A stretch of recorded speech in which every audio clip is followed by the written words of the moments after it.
આપ જોઈ રહ્યા છો સ્પાર્ક ટુડે ન્યૂઝ। ધર્મપ્રિય બોડેલી નગરમાં પર્વાધિરાજ પર્યુષણ મહાપર્વની ધામધૂમથી ઉજવણી સંપન્ન થઈ છે। પર્યુષણ પર્વે જ પરંપરાગત પાંચિયાનો મેળો ભરાય છે।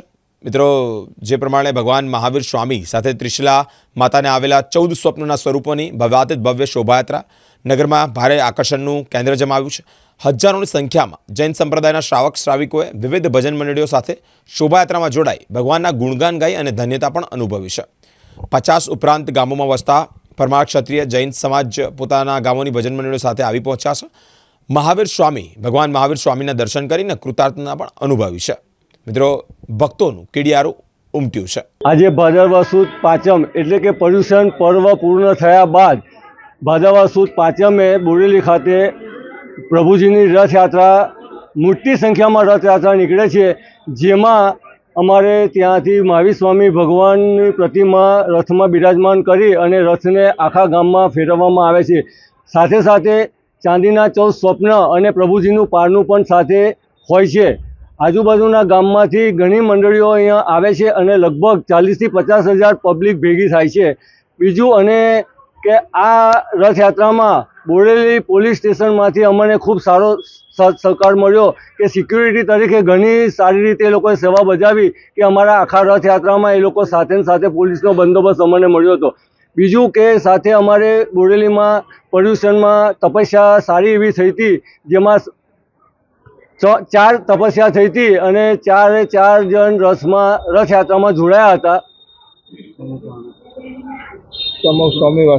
અને સમૂહ સ્વામી વાત્સલ્ય પણ રાખેલ, જેમાં ઘણા સંઘના ભાઈઓ તથા બહેનોએ ભાગ લીધેલો હતો। મારું નામ હેતલ શાહ, બોડેલી। શ્રી બોડેલી ખાતે પરમાર ક્ષત્રિય જૈન ધર્મ પ્રચારક સભા અંતર્ગત જૈન ધર્મના પર્યુષણ પર્વ ઉજવવામાં આવે છે। ધામધૂમથી ઉજવાય છે। પહેલા 3 દિવસ અષ્ટાનિકા વ્યાખ્યાન વાંચવામાં આવે છે। 5મા દિવસથી કલ્પસૂત્ર વાંચવામાં આવે છે।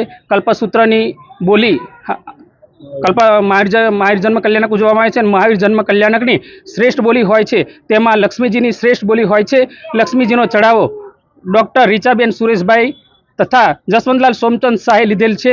પારણાનો લાભ વૈશાલીબેન નિકુંજભાઈ જઈને લીધેલો છે।